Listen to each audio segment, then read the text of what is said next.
Good evening. This is Pastor Barbara, aka Preacher with Parrots. Today is August 17th, 2016. We're making a recording for YouTube, but we also have a live Bible study group. This is Wednesday night. Usually, Wednesday night, we're studying the Old Testament. We have completed the Old Testament. And before we begin our third time through the Bible, I used to say word for word, but I don't say that anymore. Before we begin our third time through the Bible, we're finishing up by studying the period of 400 years between the Old Testament and the New Testament. And also, we are studying end time prophecy. It will probably be a couple more services, but since the three services, two on Sunday and one on Wednesday, are dedicated to the same thing, it may well be only a week before we start something new. The first trip through the Bible, personally, I was reading the New King James Version. And by the way, you'd be surprised if you knew the difference between the New King James Version and the King James. I used to say it just takes out the these and the thous, but there's actually some old manuscripts that King James translates from that New King James doesn't. So it's a bigger difference than I originally thought. But we went through the entire Bible, word for word, till we got through. Then it was time to start the second time through. And I decided it would be good to do it chronologically. You know, the Bible is divided. The Bible actually is not a book. The Bible is a library. The Bible has books on history, Kings, Chronicles, Genesis, Exodus, Leviticus. Leviticus is laws. Then the Bible has books on prophecy, those that wrote a lot. And that section is called Major Prophets. Then there's some where the prophets came later and they wrote smaller writings, and that's Minor Prophets. And then we have literature. Literature is varied. We have the history/story of Ruth. We have the story of Song of Solomon, which is not history. It isn't anything that really happened. It is a novel that teaches. Then we have the Psalms, which are songs. And then we have Proverbs, which are little snippets of teaching. So the Bible is really a library. When you get to the New Testament, there are 4 books about the life of Christ. We call them the Gospels. Then there's the history book. We call it the Acts of the Apostles. And then there's writings. And those are divided between the writings of St. Paul and other people. And then there's the book of Revelations. So the Bible is not set up from beginning to end. It so happens that Genesis 1 is almost the very beginning. And the last chapter in Revelation is the last. But it's the stuff in the middle that is not in the order in which it happened. And I thought it would be very interesting to study that. So we studied the Reese's Chronological Bible because I think it is the only true chronological Bible, especially in Genesis. Most chronological Bibles, in fact, the one that's sitting on my desk here right now, begin in Genesis 1. Genesis 1 is God's creation. But the Bible talks about the fact that God has always existed. And you have, if you're going to deal in chronology, you must deal first with the Creator And then with his creation, if you're going to do it in order, you must have a creator before you have a creation. So before you can have a Garden of Eden, you must have the existence of the one who made the Garden of Eden. And that's why I liked Reese's so well. So now I'm dealing with, as soon as we get through with the study of and it's also chronological. I'm kind of a chronology buff. I wrote a book in Spanish on the chronology of the Old Testament, a textbook to be used in Mexico Bible schools. So chronology is a thing with me. We all have, our private little interests and so forth.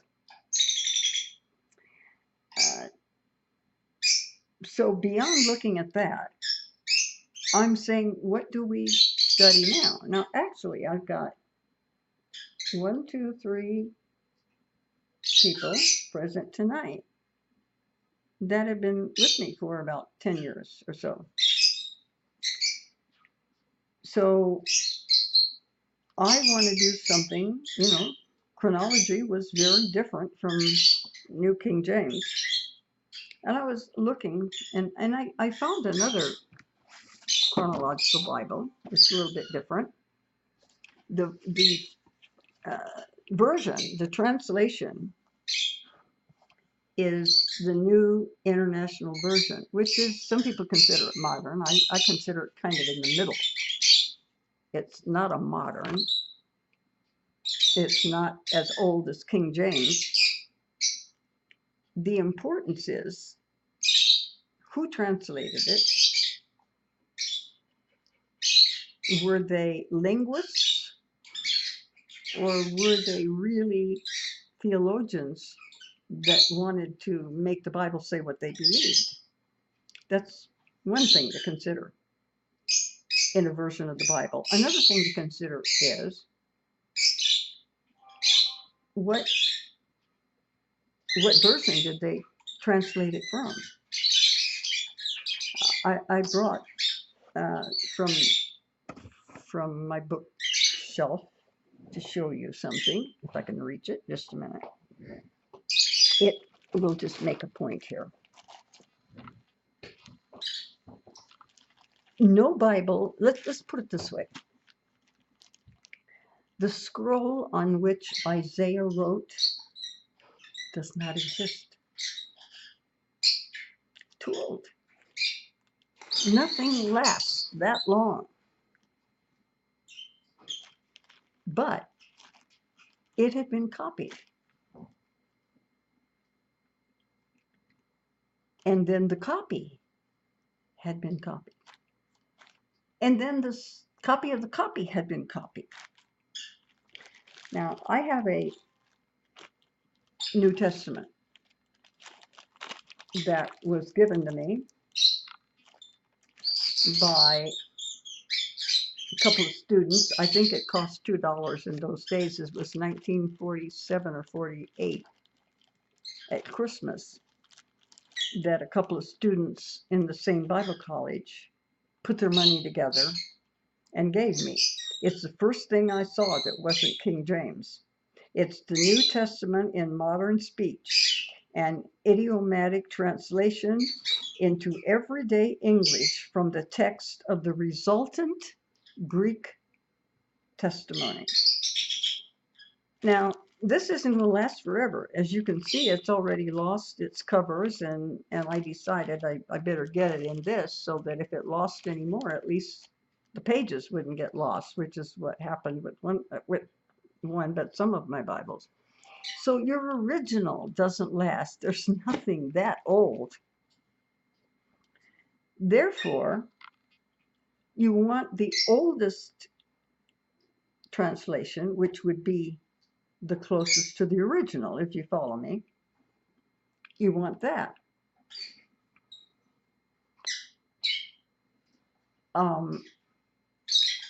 There's only parts of the Bible which have been put together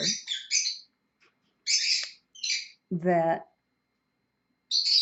are older than most of the copies that have been used for King James and other versions of the Bible that we have. And what copies would those be?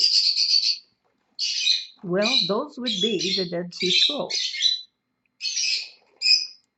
They were discovered in 1947. That was the first discovery. I mean, there were 11 caves that had things, but the first discovery was made in 1947.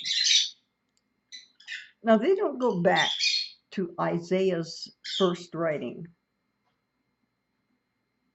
but they go back awfully far.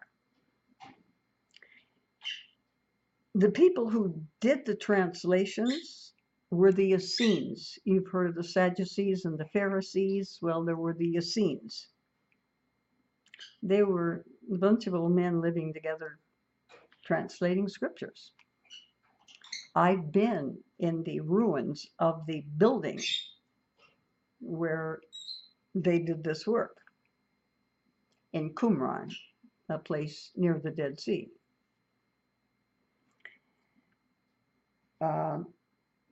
They existed, the Essenes did, at the time of Christ, but they go back before that. The things that they translated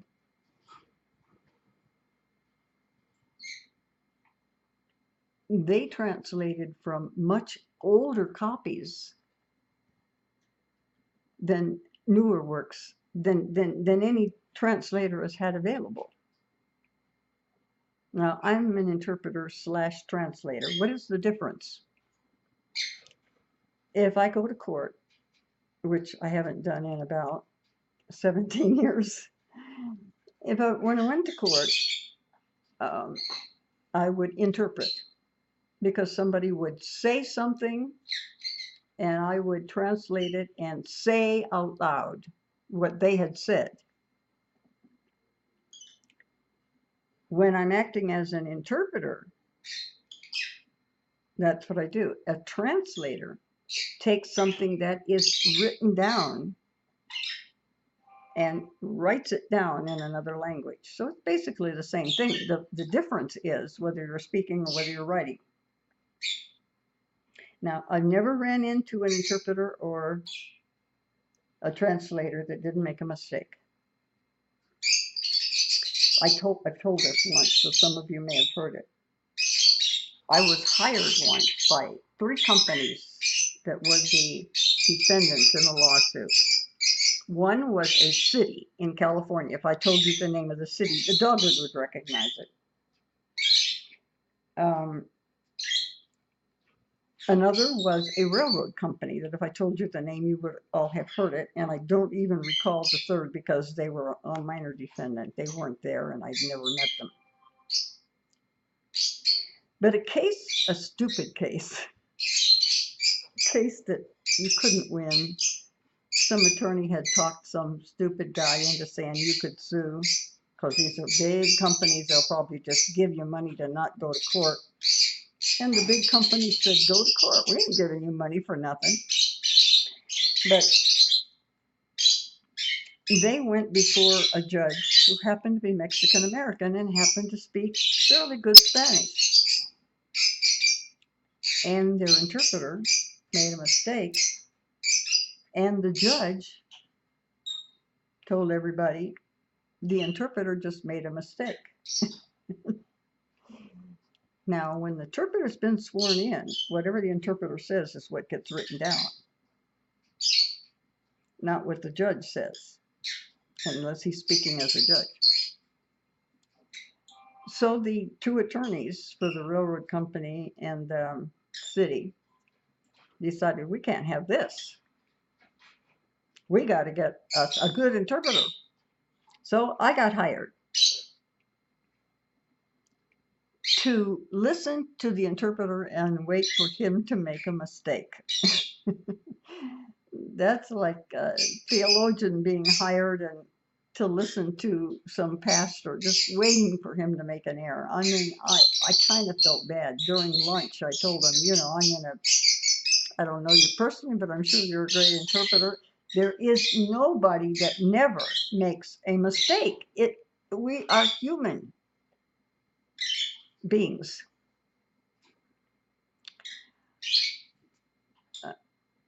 I went to my first day in court. I'm sitting between the two attorneys that I'm working for.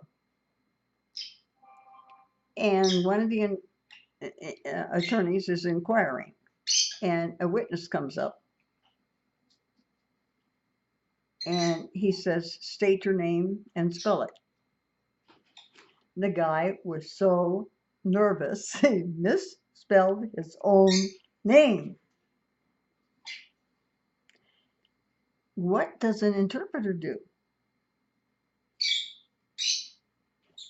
The interpreter's job is not to correct his spelling. The interpreter's job is to say in English what this man just said in Spanish. But the interpreter spelled it correctly. I didn't think it was a big deal. I didn't stop the proceedings. I just wrote a note and handed it to the two attorneys. Witness misspelled his name, interpreter spelled it correctly. That's a mistake. The guy misspelled his name. The interpreter says in one language exactly what the other language says. It's not the interpreter's job to fix it. It's not the interpreter's job of a Bible to correct the doctrine. We get our doctrine from the Bible, not the other way around. So you can see how an English translation from the Dead Sea Scrolls, which are older, it began around 14 to 1600. The King James Version, the one that everybody has, is not the first one. There are only a couple of those still around for the same reason that I just gave you. Things wear out. And if you use it, it's going to wear out. So I thought it would be interesting. Well, I told you last, I think Sunday, that I had found on Amazon that there was an English translation to the Bible, and I assumed it was the whole Bible. I had checked, and there are some whole Bibles, but I don't have that much information on them, so I didn't know what I was getting. I told you that it wasn't an amount, and it didn't come from a place where the shipping would be free. Now, if I can save $5 by waiting 2 days, I will. I don't need anything that bad in a hurry. So I arranged to get this thing sent to me on Friday. I thought, if I got it on Wednesday, I could tell everybody about it. And I thought, no, maybe I wouldn't get it in time to really tell them. I'll just wait till Friday. Then I got an email saying, that it was on its way. Well, I got home very late today. I haven't been home much. And when I came in and I brought in some things, it wasn't there. So I thought, okay, they didn't make it. But I went out to the car about a half hour before I went live to get something that I didn't unload from my car, and I stepped on something. It was it. Let me show it to you. And I wanted to look at it as a consideration of something we might want to do. Now, I could go through the King James Version every time I go through the Bible. It'll probably take me 5 years to do it again. Maybe not, because in those days I have more programs per week now than I used to have. And so maybe I can do it quicker. But anyway, this is it. Now, there's a lot I can't tell you, but I'll tell you what I can. The Dead Sea Scrolls Bible, the oldest known Bible. Birds. 3 of them are sitting together, and they're staring at me, and they're chirping.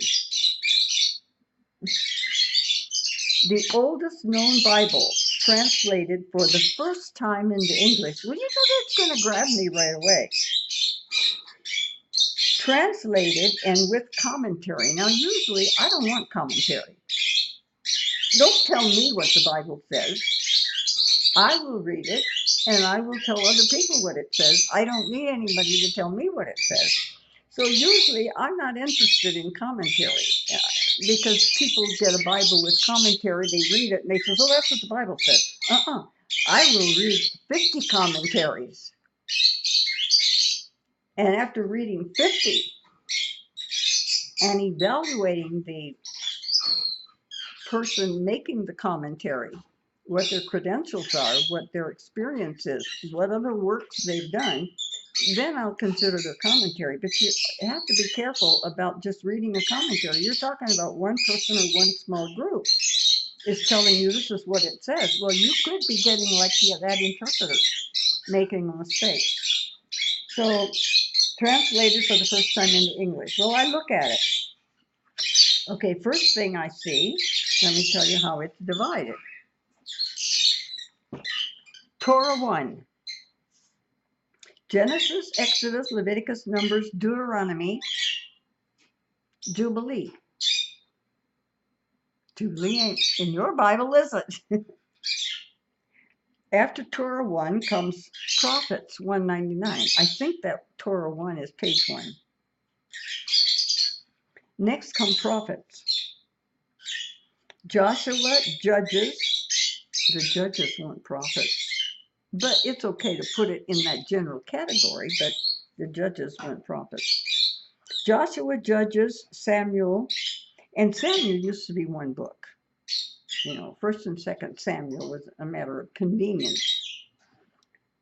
Samuel, Kings, Isaiah, Jeremiah, Ezekiel, the book of the 12 minor prophets,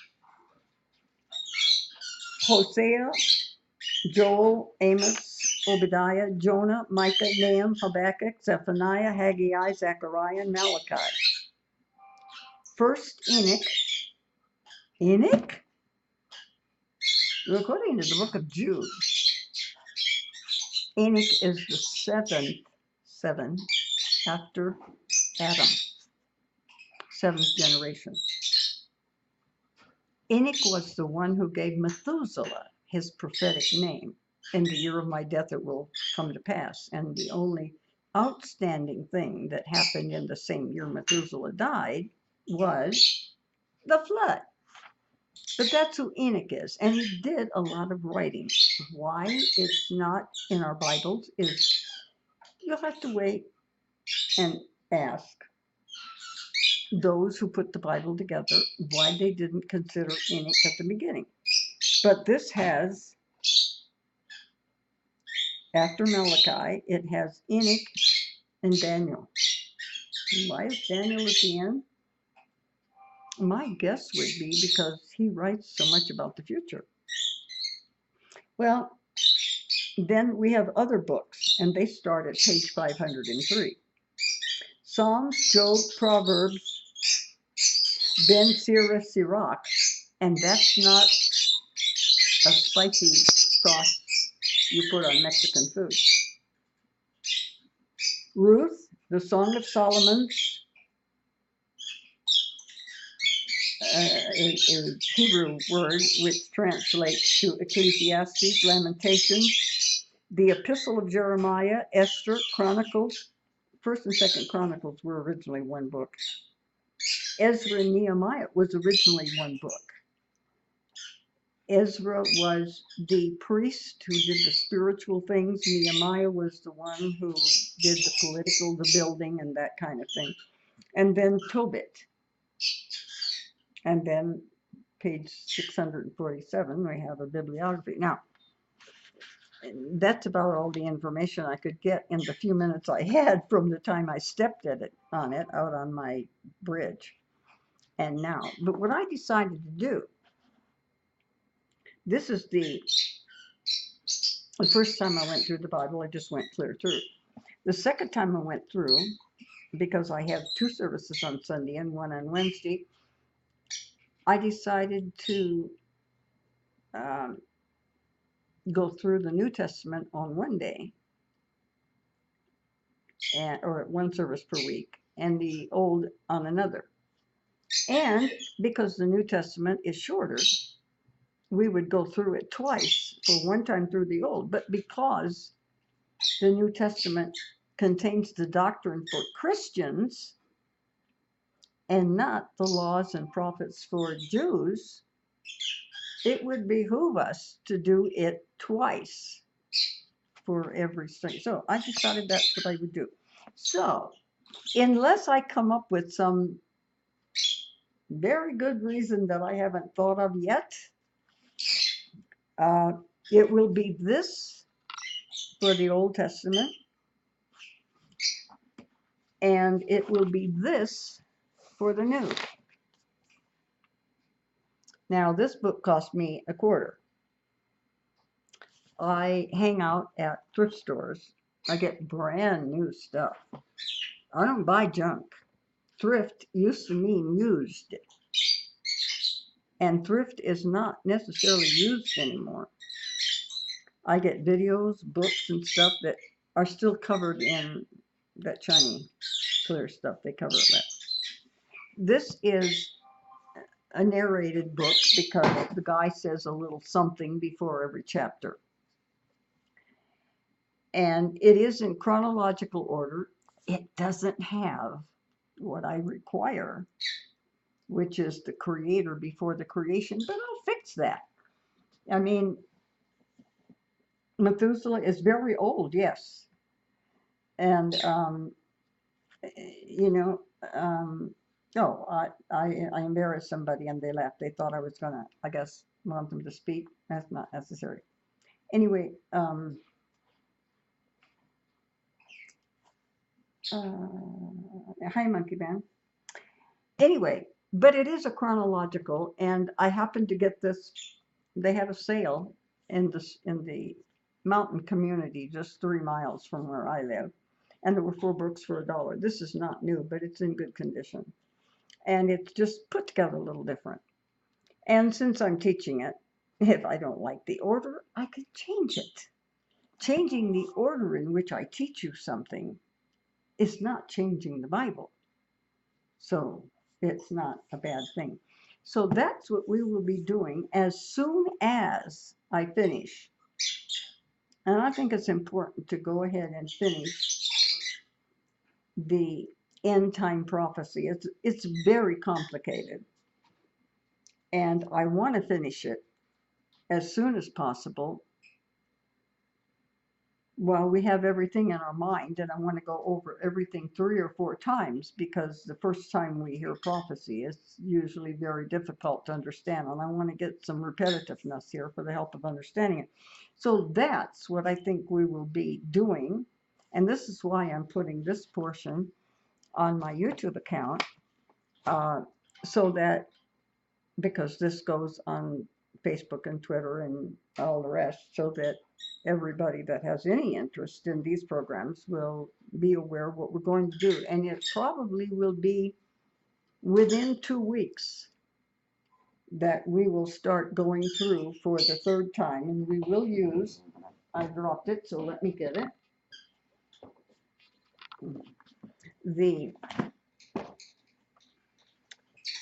According to this, oldest known Bible translated for the first time in English, that will be our Old Testament. And we'll do the books that are in here that are not necessarily in our New Testament. I hope you know that there are different Bibles for different churches. Catholic Bible has 12 books in between the Old Testament and the New Testament that the Protestants has, and it's called the Apocrypha. The Anglican Church, which is, and I'm sure somebody's going to disagree and have a fit with me, more Catholic than Protestant, their Bible is a little different too. You say, well, did God write a different Bible for different people? No. It's a matter of what books that were written by godly people were intended by the Holy Spirit to become part of the Bible. It's just that simple. Enoch is not part of the Bible. I heard things in Bible school and sermons from our very talented president of the college. That's where I got the information of the meaning of the word Methuselah. And I never read it in the Bible. So I thought, how does he know that if I don't know it? And I read the whole Bible. Well, obviously, he's read more than just the Bible. That doesn't mean that the books that are in the Catholic Bible are lies, bad.